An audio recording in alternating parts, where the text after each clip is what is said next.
Hey, good morning, Eastern Oregon, and welcome to this August 29th version of AM Live on EOA, your connection to Eastern Oregon, and you can find all of our stuff at the EOA.network. There's a link tree there where you can find all of the stuff, the places, all of the locations where our stuff is released. So, yeah. And by stuff, he means media. Media, stuff. Yeah. Stuff isn't exactly a Did he skip word, 5 in our ear just now? Yeah, he went from 6 to 4. Yeah, he did. It was like, okay, we lost a second or two right now. Yeah. And it was literally like, it wasn't like 6, 4. It was 6, 4. Yeah. Yeah, I was like, what happened to 5? These things that happen behind the scenes, yeah. So.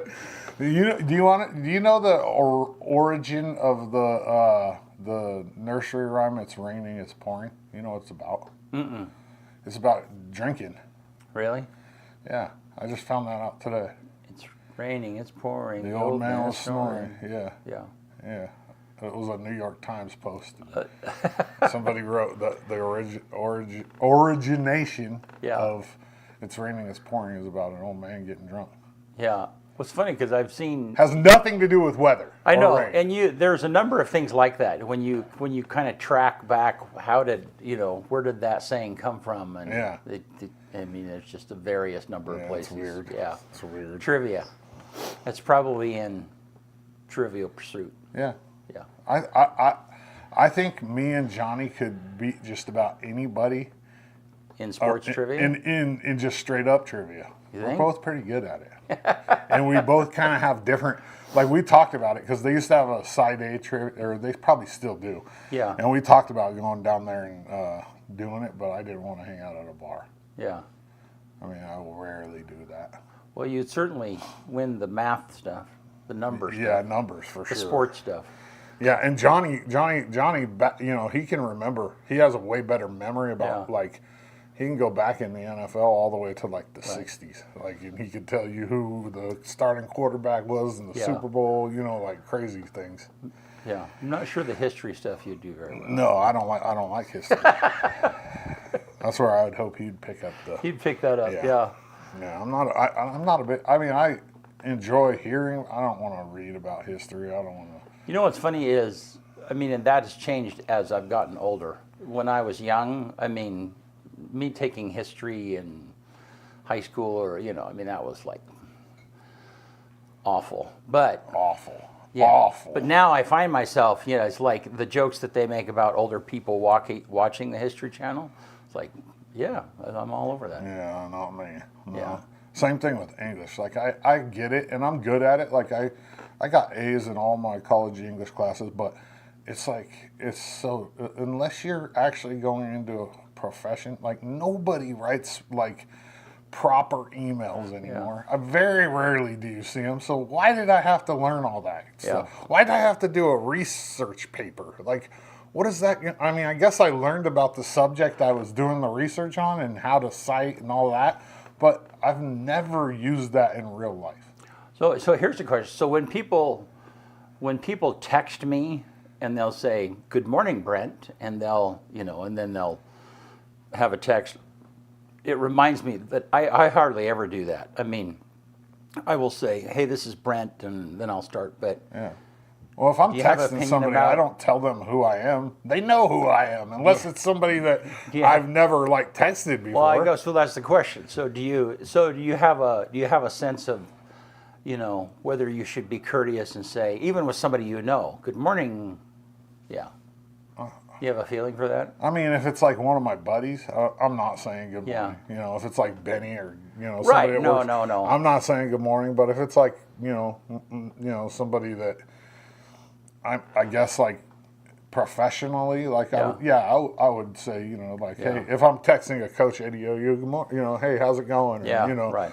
But like my buddies, no. Yeah. No, they know. You know what I mean? Like, and not saying that they don't know it's me. I'm sure. Next time I do a group text, I'm going to say, "Good morning, guys. I hope you're doing well." Yeah. And then I'll be like, "Whoa, what's wrong with him today?" All right. Hey, you want to do weather? Or excuse me, you want to do sports? We don't have a weather guy, man. Yeah. Yeah, let's do it. Do sports.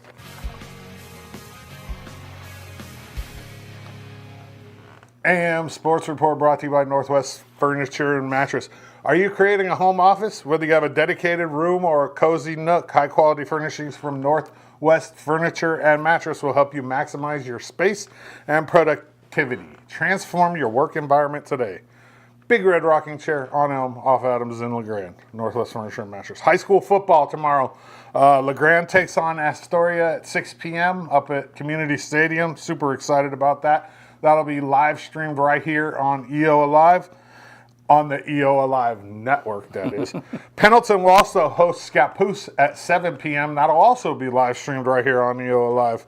Union will be at the Elgin Jamboree tomorrow at 6. Cove will take on Condon tomorrow night at 7 in the Doofer Classic. Elgin is the host of the Elgin Jamboree, so they'll be there, as well as Embler. So all the Valley schools are playing tomorrow night. Boys and girls soccer at LHS plays tomorrow as well, with the boys kicking off at noon and the girls kicking off at 2 at Community Stadium. They're playing Junction City.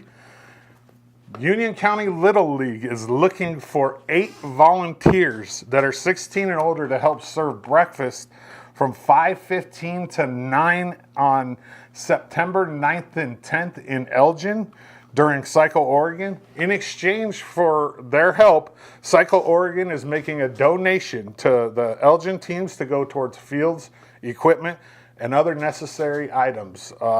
They're also going to help paint the dugouts, which is cool. I mean, I like when organizations get involved with other organizations. The Peasley Watch, we haven't talked about it yet. On Tuesday, unfortunately, he was waived from the Jets. So now we just wait and see. He hasn't been picked up off waivers. And like I said before, come on, Chargers, if you can hear me, let's find a way to get this guy on the practice squad, because our quarterback situation outside of Herbert sucks. EOU women's soccer heads to Northwest Nazarene for a 4 p.m. kickoff today. That's Mountain Time. While EOU volleyball will take on Northwest Nazarene on Friday at 6 Mountain.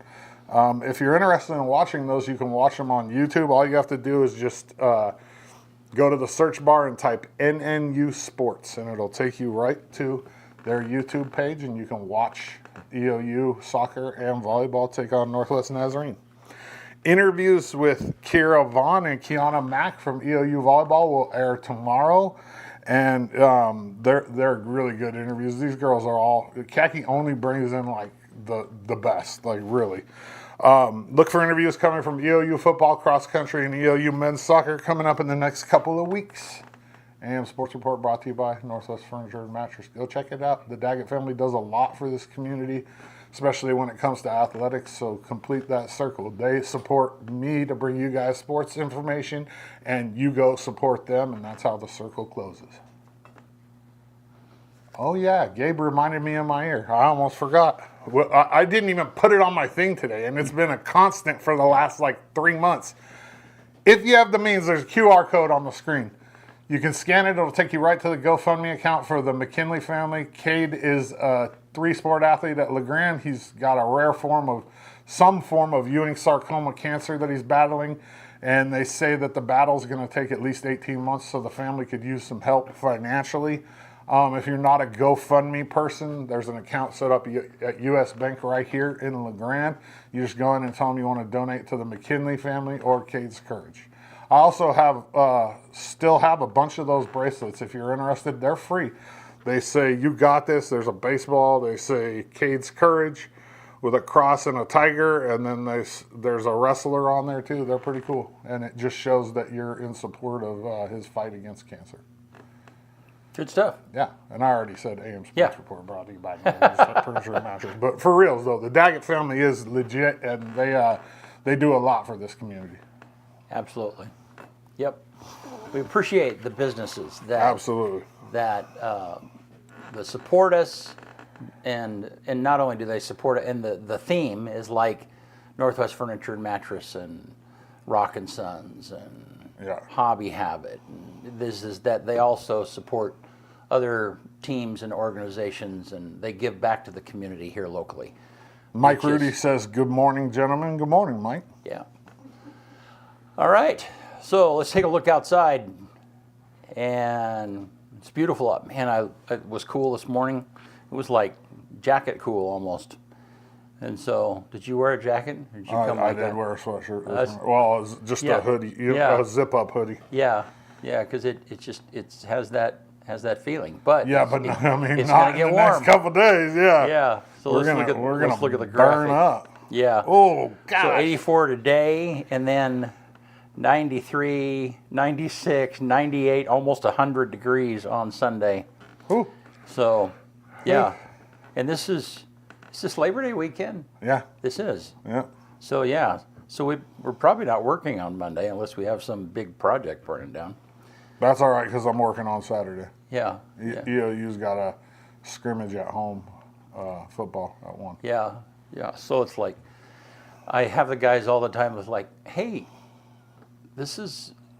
are we working Monday? You know, that's not an uncommon question just because it's like, our schedule is like, yeah.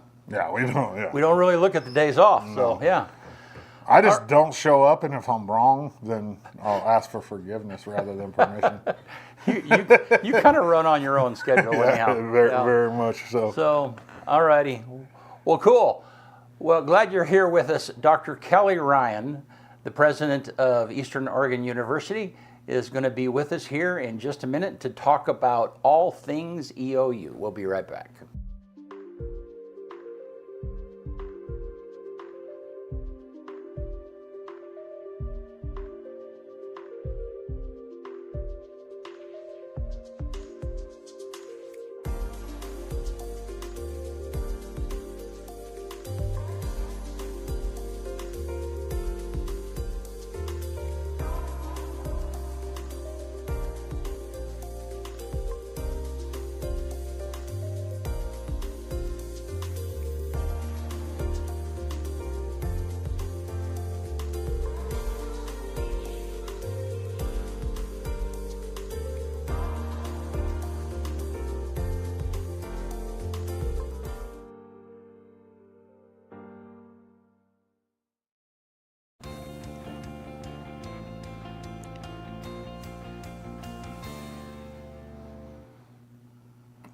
All right, we're back with Dr. Kelly Ryan from Eastern Oregon University.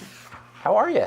I'm doing really well, but I will admit I'm recovering from your earlier conversation when history, an incredible subject, the one in which I earned my PhD. I know, was and I thought of thrown you. in the trash can alongside English, which was my second favorite subject. Mine's throughout my math. school. I'm a math person. That was brutal. Very tough morning.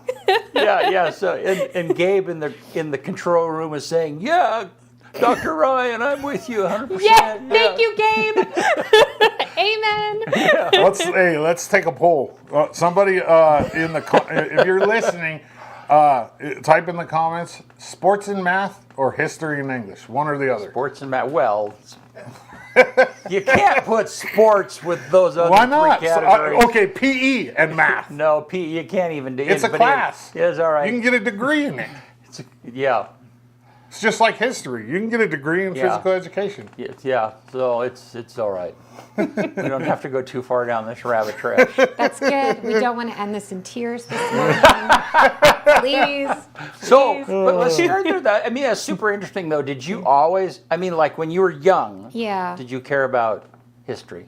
You know, I did, and I think kind of like you mentioned, you found the classes boring. Yeah. I do think instruction makes all the difference in what ignites your passion as a student. And I was fortunate. I had teachers that did that for me. I mean, I will admit I have a curious mind, but for sure, like I still remember my high school English teachers and the stuff we learned. And yeah, I do think it comes down to instruction on some level. And I will say, you know, I spent most of my career not doing the kind of work I do now. I spent it as a professor. And people often would say, you know, I didn't think I liked history. And it might be that you haven't had history delivered to you in the ways that you imagine, or you haven't been able to see yourself in history, right? And so one of the neat things about college or just being an adult in general is you get to explore subject matters in ways that you kind of gel with. You know? But is there, when you have your doctorates in history. Yeah. Okay, so it's like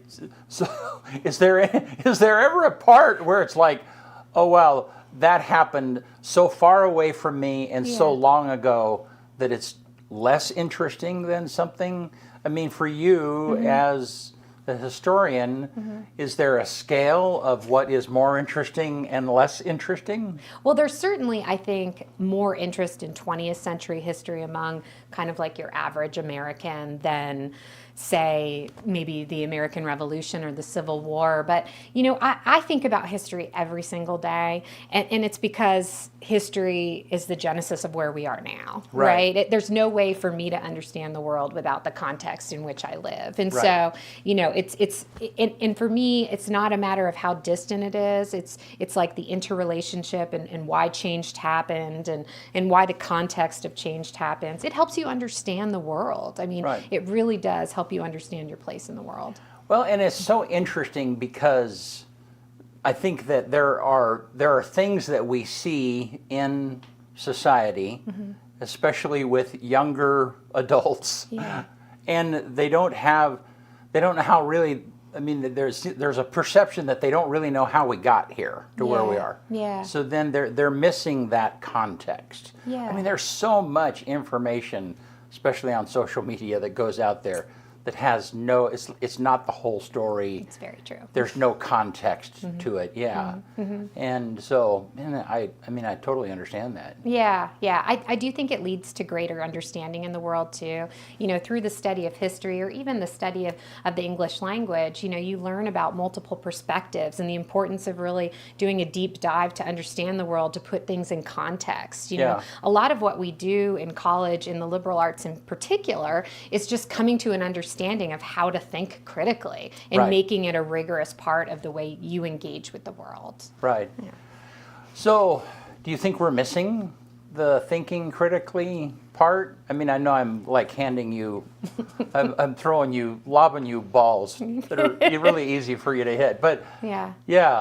I'm not a big, you know, I'm not a big judger of the world. You know, I kind of don't walk through the world, you know, labeling and things. But I will share this. I think we lack the qualities of debate, discourse, and understanding difference that are really critical to part of a liberal arts paradigm.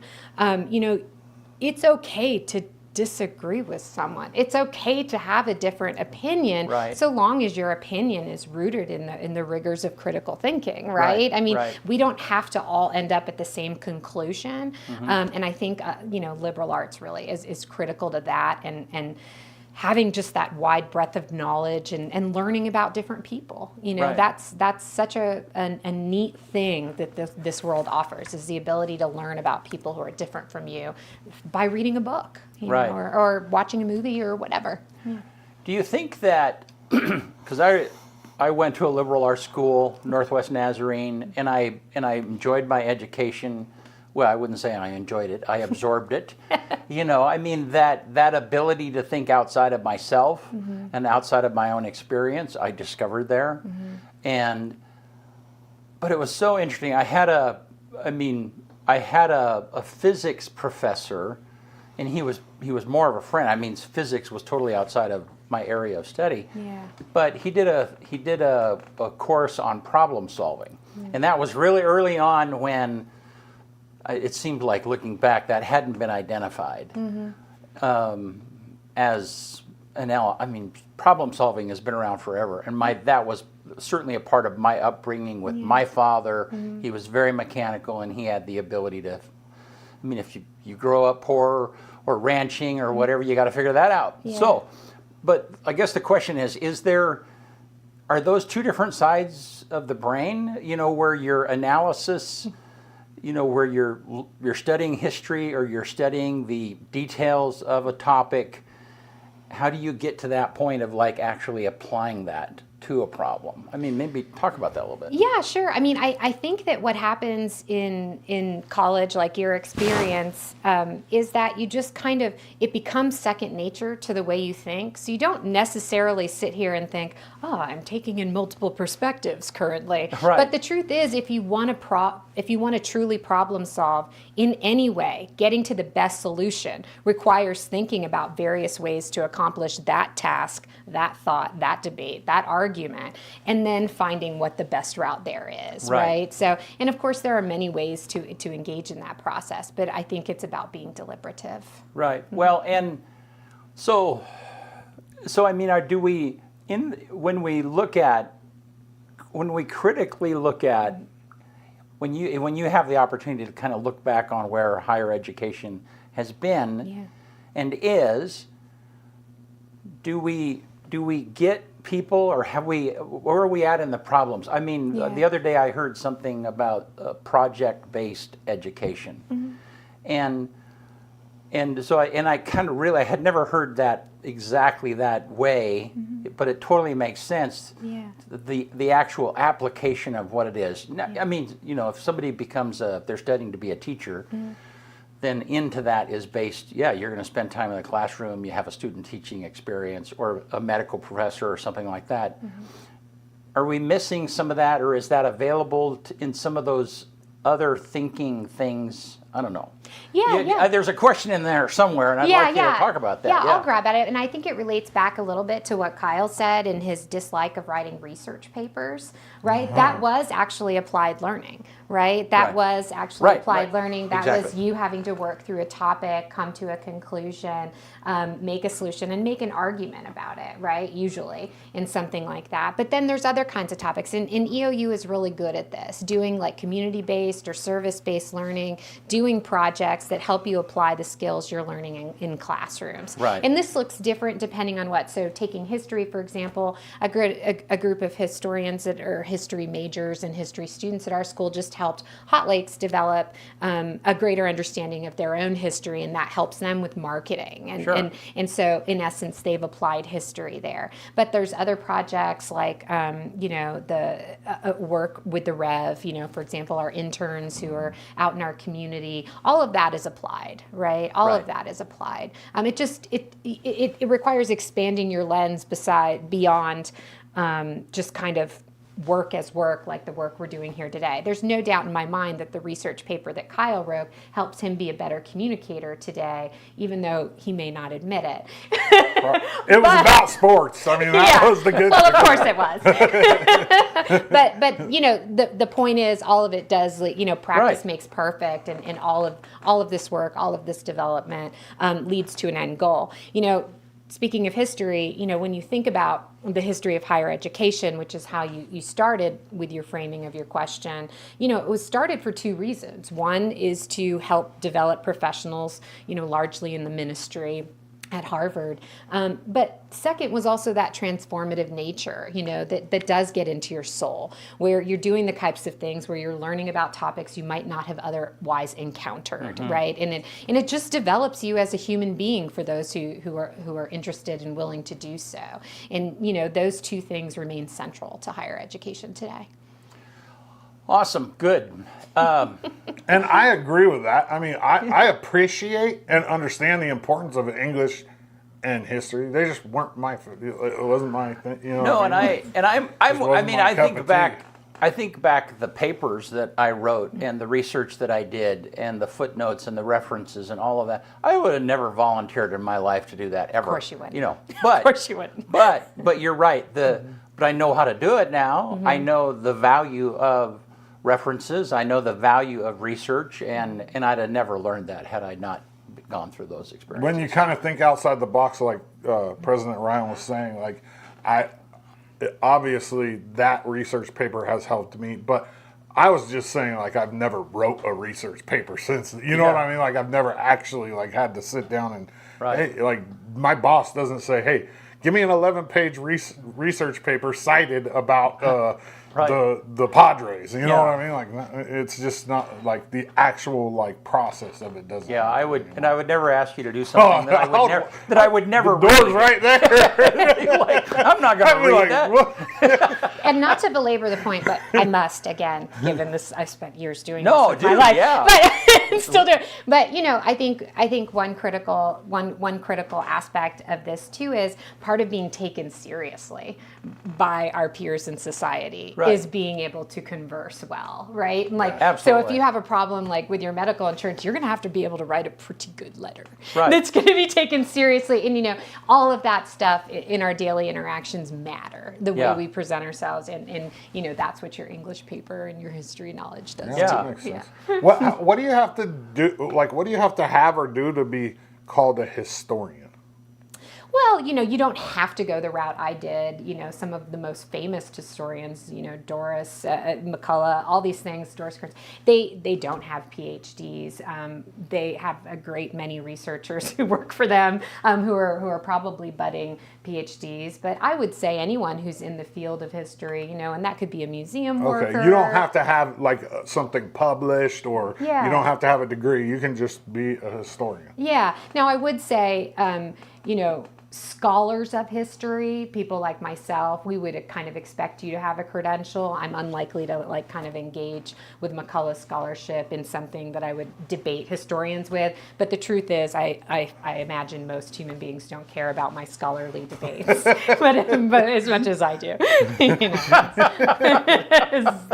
I'm willing to give you that point. No, I love this. So, well, let's talk about EOU. Oh, my job. Yeah, that job, that thing. Yeah. No, but I mean, but so much of what we're talking about is like super relevant to right here It is. and right now. It is. You know, and so no, so what have you been up to this summer? Tell us what's going on. Yeah. Yeah, it has been a really, really busy summer, and I want to say a positive summer. I really feel like we're building great momentum off of last year's work to set EOU up for a brighter future. We had 4 strategy teams come together over the last year to really focus on 4 key areas at the university, making sure our students are successful, growing our enrollments and diversifying our enrollments, fiscal sustainability, and finally having a vibrant university life and atmosphere for our employees and the community.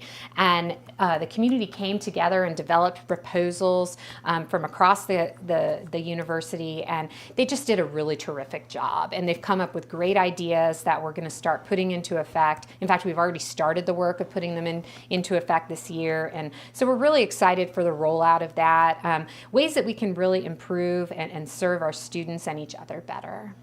Good.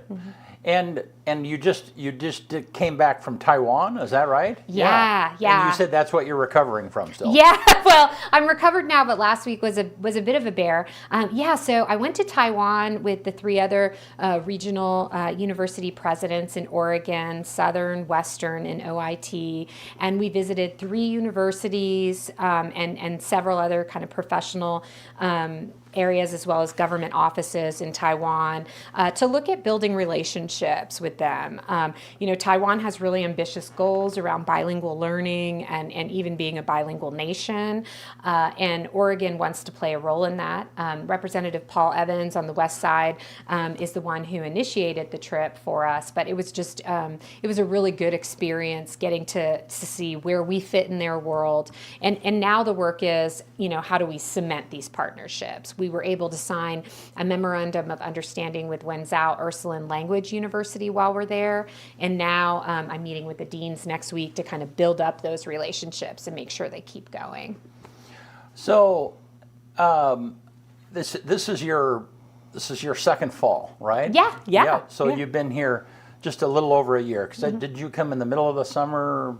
I came in July last year. Okay, and so and you've had the experience which we all need for that. You came from other schools, you had the experience, and you came to EOU. Now that you've been here a year, okay, so what have you adjusted your picture a little bit? I mean, I guess what I'm saying is like, so I mean, I worked at studios previously, had a lot of experience in this kind of work and so on and so forth.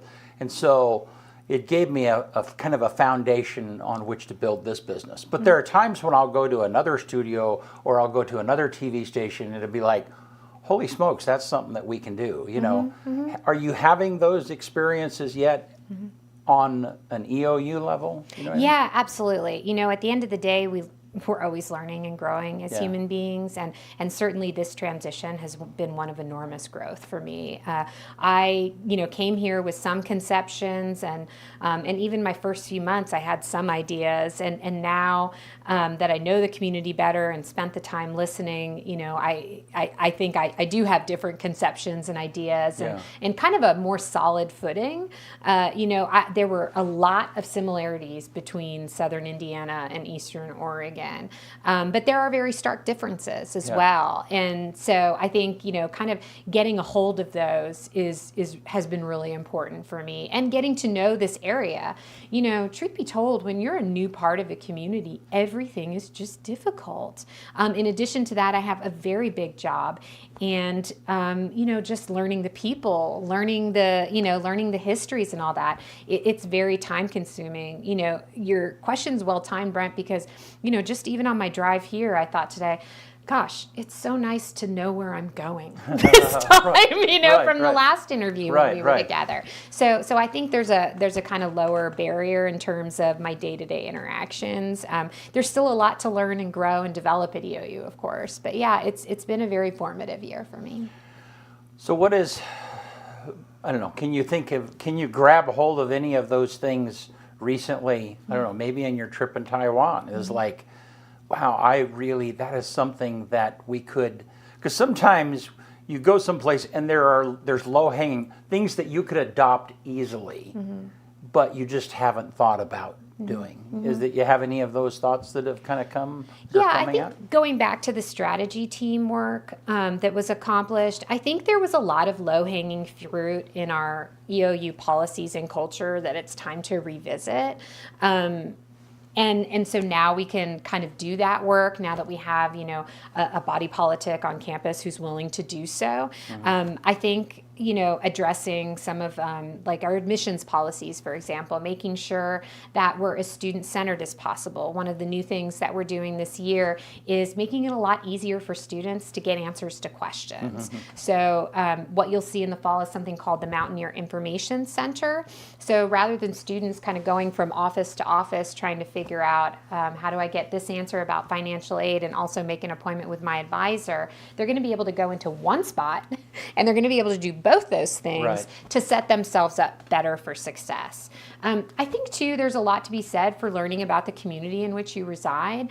I've always been a community-focused leader, and one of the things that we did a lot last year was traveling around Oregon and finding out what the needs are in our various communities. And, of course, I'm going to keep that up. I have an upcoming trip to Burns and other places in Harney to learn more about their needs and activities. But I would say some of those relationships I've developed have been formative. Finding out that, our K-12 partners, they need more school counselors, they need speech pathologists. EOU wants to be a partner in that work. I didn't come here thinking speech pathology was the direction of EOU, but I learned it. I learned it through the relationship building and the honest conversations we were having with people. Right, and I think that, I'll never forget when I was in college, and I figured out that the alumni really had more of a voice of what was going on than I did as a student. And and I understand that. But it's the point is as a student you kind of think, well, I'm the customer. I'm here. I've arrived. But actually, there's this whole institution, literally, that is running, and sometimes they forget about the student or they lose focus. And so that's awesome. Yeah, we're excited for this year. It just feels like we're doing better. And I will say, having been here the year, one of the things I'm constantly hearing, I don't go out and talk to people and I hear, oh, EOU really messed me up. That's not what I'm hearing back. What I'm hearing back, and even as recently we were at the OTEC, day-long summit on Eastern Oregon yesterday, I met at least 10 people there who shared how fundamental EOU was to their development, and then others who didn't get their degrees there but worked there but had good experiences, and I think that's because relationships matter at EOU, and putting students first has always been our goal. The idea is let's take it even higher, let's do even more. How do you This is a challenging question. I know it is. How do you guide this module of EOU that sits in the middle of Eastern Oregon? And EOU has a culture. Yeah. I mean, and it sits in the middle of a gigantic, overwhelming culture sometimes. How do you, I mean, do you find that challenging a little bit to guide this thing that you're responsible with, but at the same time tip your hat to the surroundings because they're not always in agreement with each other? Yeah. You know, I do. I have a couple of ways of dealing with that. You know, I do have a big job. You know, Yeah. there's just no way around it. You know, focusing on the community, making sure EOU is doing its best. You know, last night was definitely one of those nights, 2 to 4, not sleeping, making lists, trying to, you know, like that's the nature of the work, right? Yeah. I don't see the community and EOU out of sync, though. You know, I very much so live, you know, the way universities are run are through constant conversations between faculty, staff, administration, students, alumni. Like, you know, if you look at the course of any day on my calendar, it's community, it's students, it's faculty, it's staff, you know, and it's working with my colleagues in the administration. And I have always been someone who is just undaunted. It's a strange part of my personality. A lot of people will tell you force of nature. I just really focus on things I can accomplish and set clear goals for myself. And doing that means bringing all the people together. My job is about bringing people together and serving them. And as long as I always have that as my North Star, I think we do well as an institution. So how do you handle things that you can't change? Well, Or that are really slow to change, yeah. Yeah, you know, that's something I learned a long time ago. You know, you have to focus your life on the things you have influence and control over. Those things that you don't have control over don't serve you well to focus on.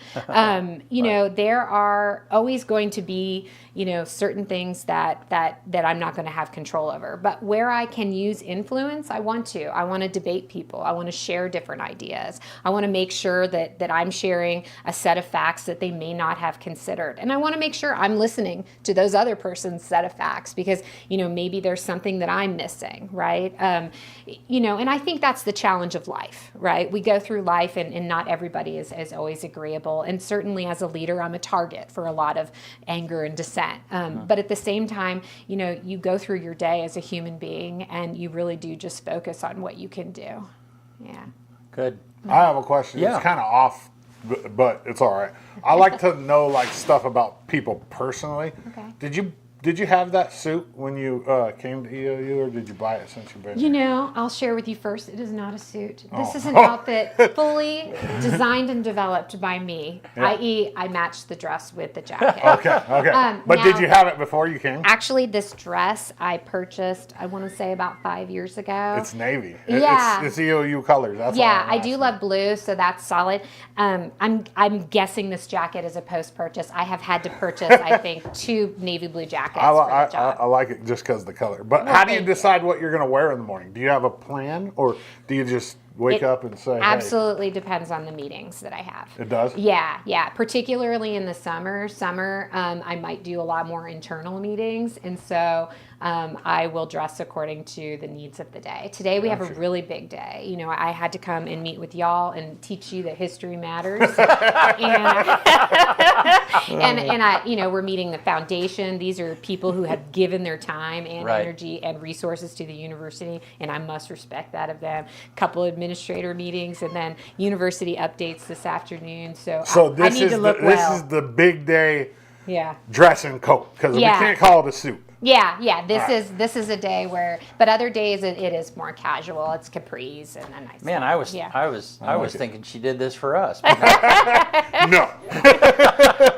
We won't know until the next time. I'll come in with a T-shirt and a baseball cap. And I would be represent very athletics. impressed. Yeah, All right. if you had like on an EOU volleyball sweatshirt and All a right. baseball hat, I would be like, oh, here we go. Now we can talk about some sports. Not this time. So, so let's look at the fall. How's Yeah. that lining up, and what are you thinking? It is looking good. It is looking good, but the aforementioned up for 2 hours last night, I want to make sure it looks good. Yeah. We are up right now in on-campus students, and that's, so critical for EOU and future generations of individuals in LeGrand, Union, and Eastern Oregon. We do need to produce more graduates in this region, and having young folks, because our on-campus population is very much so usually the younger generation, while our online students are usually upskilling and reskilling. It's just so important. I'm really excited to hopefully welcome back, should all trends stay where they are now, a larger class than we've had since at least 5 years. And so of on-campus students, that's just a real benefit to employers in this region, to anyone with a small business. We want to keep that trend going upward, but I'm nervously clinging to it and hopeful that the numbers hold. Good. Now, when do students and faculty come back? What's their schedule? Well, it's actually kind of a multi-phase, as because we're on terms, as Kyle mentioned, athletics is back, baby. Yeah. They're on campus. There's a lot of activity there, and then in a lot of sense, there was so many summer camps on campus. There was so much activity in athletics. It's almost like they never turned the faucet off. We have, as many of you know, a really neat relationship with the islands, and in particular Palau. We have a goodly number, 35, who just arrived from Palau, I want to say yesterday, who are off on a summer bridge to help acclimate to this new environment. So that group of students, I believe, may be on campus today, if my calendar's right.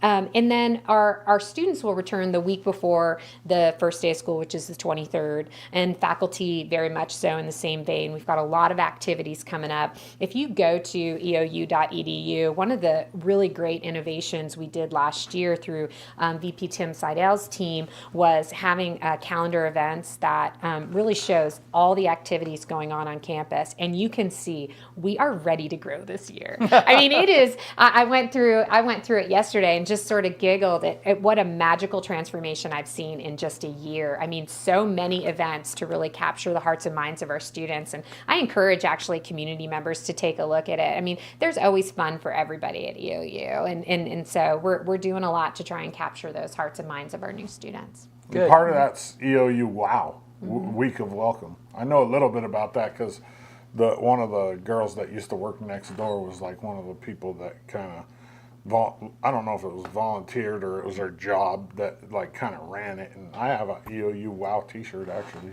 that she gave me. I have several of those too. Yeah, WOW is our week of welcome, and that's for new students. And so they really do what they can to try and help them understand all the opportunities. Now, of course, we need our students to take that step of engaging, and that's something we lost over the pandemic, right? Yeah. It's hard to get back that ability to engage and putting yourself out there. So we're doing our best to try and make sure that those opportunities are available, and we just hope the students take us up on it. And that's in a time where it's hard for young people to engage as it is, and then you throw COVID on top of that, and it just like you said, that process is probably like high on the totem pole. Yeah, it is. Yeah. Now, Inlow Hall, you guys have been displaced, right, for a while, and where's that project at? Yeah, so we have two exciting huge projects going on campus. So we have really prioritized our student services in getting back into Inlow. Obviously, our whole focus as an institution is on students. So we're going to be able to get back all of our front-facing offices into Inlow in September before the start of school. So we're really excited about that. The second deck of Inlow is going to continue to be worked on, a lot of HVAC activity and things like that up there. But we'll get in there hopefully in December. And then we also have, of course, the Grand Staircase project, the rebuilding of a staircase that can connect EOU to the community. Obviously, the design has changed and been approved by the Historical Commission. But that too, I think, will have about a December date if all things go smoothly. Well, good. Yeah. So what are you kind of looking forward to? I mean, I'm glad to hear that you feel like things are more prepared. They things have progressed in the last year for you. You know. Yeah. I don't know. What are some important marks out there that you guys are trying to hit? Yeah, I think we're looking to continue that kind of forward progress and momentum while keeping the things that make EOU so great, right? EOU wants to remain a teaching focused, student friendly, really relationship driven institution. We need to keep that. That's the heart and soul of Eastern Oregon. And we need to make sure we're continuing to serve all of our community partners. But we also need to make sure that we have a path towards excellence, right? We need to make sure that we're really thinking more and more about how we keep more of our students, how we graduate more of our students, and that more of our students are actually realizing their dreams and having their minds expanded with us. And so, kind of constantly assessing and growing around that is really, really important to us. I think too on campus, we're all looking forward to having, enjoyable relationships with each other and getting to know each other more and seeing us have a more appreciative culture, having a culture where people are saying good job, and asking questions and engaging with each other more. The pandemic just, and I know it's weird to talk about it so many years later, but it did have deleterious effects on society. And Absolutely. so, really making sure that we're creating those bonds, truly those bonds, faculty and students, staff and faculty, and everybody in the administration. We really have to focus on that. And we have to be able to disagree. Too. Yeah. That's hard for a lot of people. It is.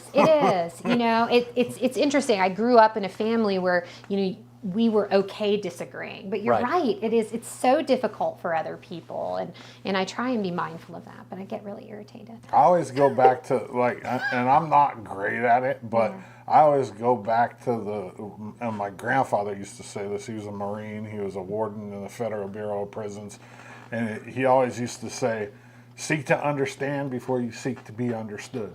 That's right. And if you do that, then you're more likely to not, be okay with disagreement in my eyes. Yeah, that's an incredible life lesson. I mean, honestly, one of the first things you learn when you start having training in conflict management is the importance of listening to understand rather than listening to respond. 100%. Yes. Yeah. And it's a lost art. It's hard. I know. But imagine how boring life would be if I just came in here and agreed with everything you said and didn't give you heck about history and English, right? It makes it more fun to have these conversations. Absolutely.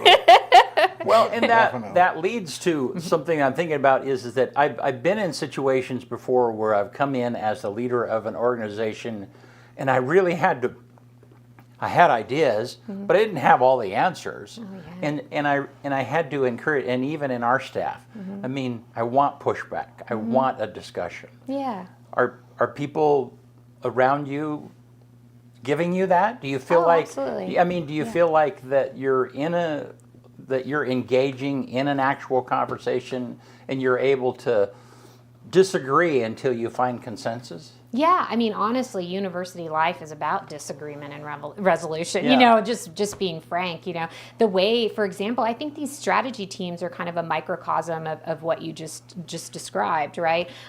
They had to deal with hundreds of ideas from the campus. Right. And I told them 3 to 5 big game-changing ideas. Right. That's what I want delivered to me. And so they had to parse out and prioritize, right? And that's the same thing with the leadership team, with the various leaders across campus. We just did a professional development session, and one of the things we talked about is the importance of actually disagreeing and challenging concepts as we grow and develop. And I think organizations that are baked into universities, for example, having a faculty senate and a university council, these are areas, and arguably too, negotiations with unions and things like that. All of these are spaces where we're supposed to be sharing constantly and, kind of refining, thinking, rethinking. Right.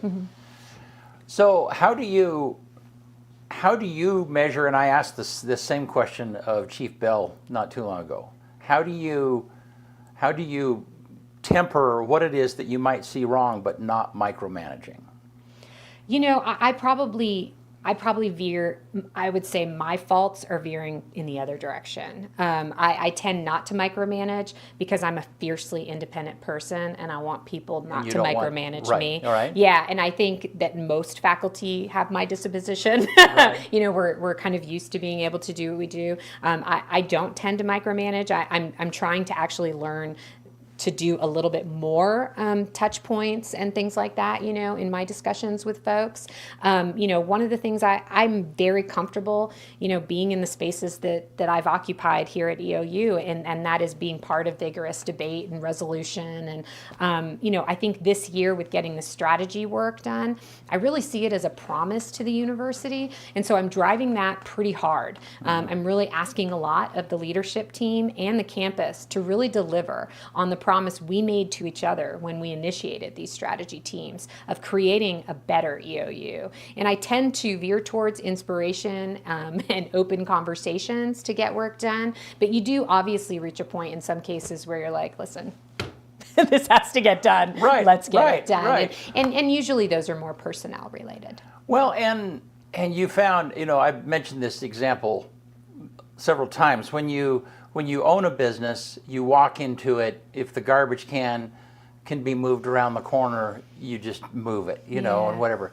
But if you have a flatter organization where things happen by discussion a lot, then it's like, are we going to move the garbage can or not? I mean, it gets stalled in this quagmire, Yeah. So how do you, as a leader, shift those two worlds? Yeah, I think a good example of what you're describing is, because there are very kind of you can own certain things at a university depending on, like, for example, your classification. So, for example, faculty own the general education curriculum, right? But we have, I think it's time to innovate around our general education curriculum and do a little more. And so what I did was I had a conversation with the Faculty Senate president, talked to the deans about what had happened in the past, talked about the former interim provost about that, and then we talked about how we could get this done. And so, I wrote a letter to the Faculty Senate asking them to consider 3 aspects. I'm proud of Faculty Senate, and I felt really proud of what they did this year. They took my ask seriously and they did the work. And now they've completed a first year and they've figured out what issues they themselves have with the curriculum. And now this year they're setting on a path to do more and focus on what kinds of revisions can be made. And that's kind of a really good example, I think, of how it works at the university. And of course, I make sure I attend the Faculty Senate meetings in case there's questions about, well, what's the inspiration for this and how do you want that done? Because our faculty are really concerned, I think, about the livelihood of the university too, and they want it to be the best. But they're not connected with, for example, parts of the institution like how do we attract transfers, how do we get new admits, right? And that's where I can provide a voice that kind of bridges that gap. Right. I got another personal question. Well, it's not like personal, like, so you have this job that has a lot of pressure, a lot of weight on your shoulders. How do you blow off steam? Like, what does Dr. Ryan do to? Yeah, so I am a big exercise person. So the first thing I do every morning is I work out, except not this morning because you have to take at least one day off a week for your body to rest. But so I think I really do see working out as my personal time. It's the time that I'm most able to just no one else gets to tell me anything, right? Like I listened to a podcast. And then, just last night after I went to the OTEC gathering, I'm taking golf lessons right now. That's really fun. Are you taking them with Stu or Dana? Stu. Stu's. Even Dana will say Stu's the man when it comes to teaching you how to golf. Yeah, it's been really fun. And then, even, since I started the lessons, getting to go over and kind of practice. I will say yesterday was not a good blowing off steam day. It felt like it created more steam because my swing was so bad yesterday. It was like I didn't have a lesson. And then someone from EOU came, and now they probably don't have faith in my leadership after seeing how bad I was.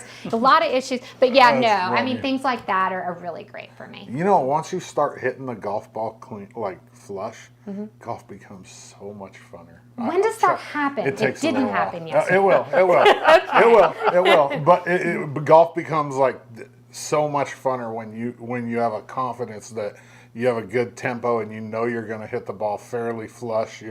Golf just elevates so much. It's funny you say that. Stu did say, have confidence in this shot, Kelly. And then I did, and it was a little better, but it was still embarrassing. It's all golf is like 90% up here. I think you're right. It really is because you're holding the club the same, and as long as you have the same tempo and everything, and you're confident about it, it comes. Trust me. I mean, there's reasons why people shoot, in the 60s. Yeah. Well, I'm still building, quote, muscle memory, he tells me, which is my excuse for practice makes perfect. That's what they say. Well, Kelly, thank you so much for being here today. Sure. Is there anything else that you want to, give us a pitch? Yeah. Tell us why EOU and why higher education. Yeah, so I will share one thing. When you asked the question earlier about kind of that transition period last year and learning about the area, one thing I really want to share with our community is, Oregon is 44th in the nation in the way that they fund four-year universities.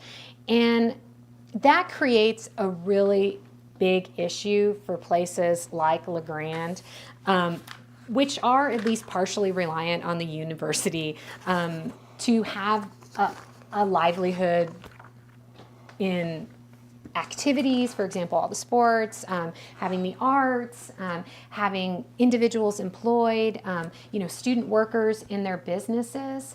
I'm asking individuals to rethink their thoughts about higher education.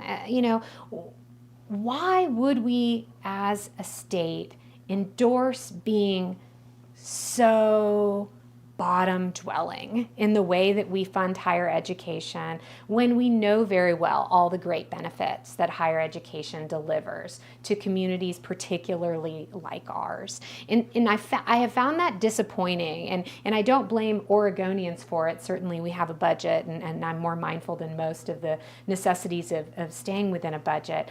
But I am asking people to rethink any misconceptions they have about higher ed. Look up the facts. Make sure that you're well versed in what a college education delivers.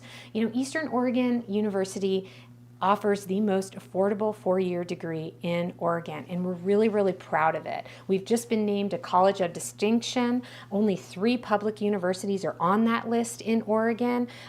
Let's make sure that we treat EOU as the treasured asset it is and take a second look. Good. Yeah, and I think that last time one of the things you mentioned is, if you're concerned about shopping local, put EOU on that list. That's right. Yeah, absolutely. And I say that same thing about the hospital. Yes. Is that it's easy for us as local citizens to kind of disregard that. It's like, well, they're so big, they're okay, so okay, and so we don't treat, we don't give EOU and the hospital the same distinction that we do the personal owned store down the street. Yeah. And the principle is the same. Yeah. Yeah. Yeah. So, It truly is. yeah. It truly is. All right. Well, hey, thanks so much. Sure thing. Thank you for having me. Yeah. Want to get us out of here? Yep. On this day, August 29th. See, here's my history part. Thank God. Every show. But it's just me looking up a bunch of facts. 708 is the year. Copper coins are minted in Japan for the very first time. 708. 1831, Michael Faraday demonstrates the first electric transformer. 1862, the U.S. Department of the Treasury forms the division now known as the U.S. Bureau of Engraving and Printing to print newly issued paper currency. 1949, the Soviet Union secretly performs its first successful nuclear weapons test in Northeast Kazachstan. I think I said that right. 1997, Netflix is founded by Mark Randolph and Reed Hastings in Scotts Valley, California, as an online DVD rental business. 2005, Hurricane Katrina makes its second and third landfall as a Category 3 hurricane, devastating much of the Gulf Coast from Louisiana to the Florida Panhandle, killing more than 1,800 people and causing over $115 billion in damage. That's a lot of money. That's a lot of money. 2020, Elon Musk unveils a pig named Gertrude. What was special about that pig? I don't know this. It had the Neuralink implanted in it. Oh, yeah, really? it's a coin-sized computer in her brain. Huh. And it was the first animal ever with Neuralink. The number one song in America on this day in 1994, Stay by Lisa Loeb and 9 Stories. I remember that song very clearly. That was my freshman year in high school. Quote of the day comes from Rosa Parks. Each person must live their life as a model for others. One more time. Each person must live their life as a model for others. That's All it. right. Thank you, Dr. Ryan, again for Yes. being here. Yeah, really appreciate it. Yep. Don't forget, we have Pendleton football starts at 6 o'clock tomorrow night, and Pendleton's at 7. oh, that's right. LeGrand's at 6. Thank you. Yeah. Pendleton's at 7. LeGrand is at 6. Yeah. Both of those games will be live on. If you ain't got the anything EOA going network. on, join me, and I'll Yep. talk some smack with you. Yep. So yeah, LeGrand is playing. Who are they? Astoria. Astoria. Pendleton's playing Scalpoos. Thank you. Yep. Yep. All righty. See you soon.